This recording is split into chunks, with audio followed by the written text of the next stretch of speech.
Top quality और consistent performance के लिए सिर्फ सिल्वर पंप नाम याद रखना। खार्किव में रूस के नॉनस्टॉप विनाशक हमले की तस्वीर, जहां जेलेंस्की ने 2 बड़े हमलों का दावा किया है और ये रिहायशी इलाकों को टारगेट कर रहा है रूस। जेलेंस्की ने कहा एयर स्ट्राइक में कई लोगों की मौत हुई है, 40 से ज्यादा लोग घायल भी हुए हैं।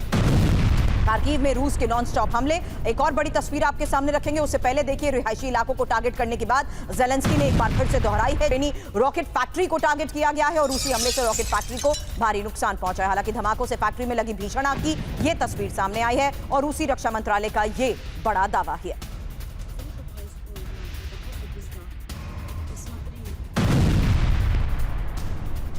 और जीत के लिए लंबे संघर्ष पर दाव लगा रहे हैं पुतिन। यूक्रेन को लंबी जंग से पुतिन थकाना चाहते हैं। यूक्रेन को हथियार देकर पश्चिम देश दबाव बना सकते हैं और अमेरिका और यूक्रेन के साथ बातचीत नहीं चाहते हैं पुतिन।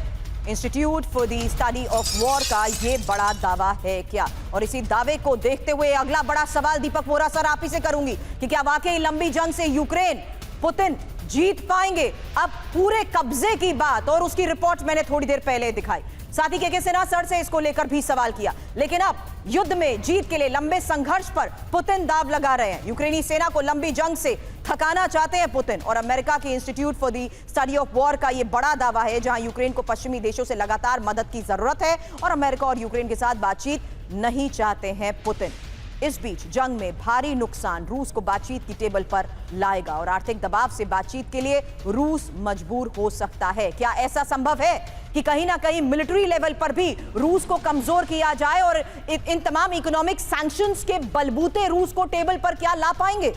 वोरा साहब जी मैम, ये जो रिपोर्ट का आप जिक्र कर रही हैं ये डबल एज्ड है और ये बड़ी स्लांटेड रिपोर्ट है। वो बताने की कोशिश कर रहे हैं, रूस को संदेशा दे रहे हैं कि टाइगर तो जीत नहीं पाएगा, भले ही यूक्रेन का कोई भी सिपाही कभी नहीं मरता, ना यहाँ कभी कुछ नष्ट नहीं होता, तो सिर्फ सिविलियन इंफ्रास्ट्रक्चर को अटैक करता है, लेकिन आपके ऊपर जो है एक यूक्रेनियन सिपाही 5000 रूसियों को मार देता है। This kind of nonsense floats around. तो आप कमजोर हो जाएंगे और अब आप बात करिए जो बात करने को तैयार नहीं है। बात किससे करिए? आप अमेरिका से बात करिए और यूक्रेन से बात करिए। ये पुतिन कभी नहीं मानेगा। गाली गलौज जो चलता रहता है ट्रंप के साथ, शुरू में हमने सोचा था कुछ हो जाएगा, बाद में कुछ नहीं होने वाला।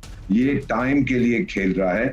अब इसका ऑब्जेक्टिव 2 है। पहला ऑब्जेक्टिव है समय, ताकि मैं अपनी फौज को और शक्तिशाली बना सकूं, उसे रेड आर्मी जो सोवियत संघ की होती थी उस लेवल तक ले जाने की कोशिश करूंगा। हाँ, मेरे पास लोगों की कमी है। आपको ये भी मालूम है कि आजकल पुतिन ने अनाउंस कर रखा है कि रशियन मदर्स जो ज्यादा बच्चे पैदा करेंगी उनको और पैसे दिए जाएंगे ताकि रशिया की जो ड्विंडलिंग डिक्लाइनिंग पॉपुलेशन है उसको वापस ला जाए। फाइनली मेहता कहता है, अभी आपने जिक्र किया था बोल्शेविक प्लांट का, जहां पर आजकल मोटर बनते हैं पश्चिमी सपोर्ट के साथ। मैं वहां पर मशीन्स बनती थी, 150 साल पुराना ये प्लांट है। मैं गया हुआ हूँ कीव के पास और उसको 5-6 साल पहले यूक्रेन बेचना चाहता था। Just an interesting side line.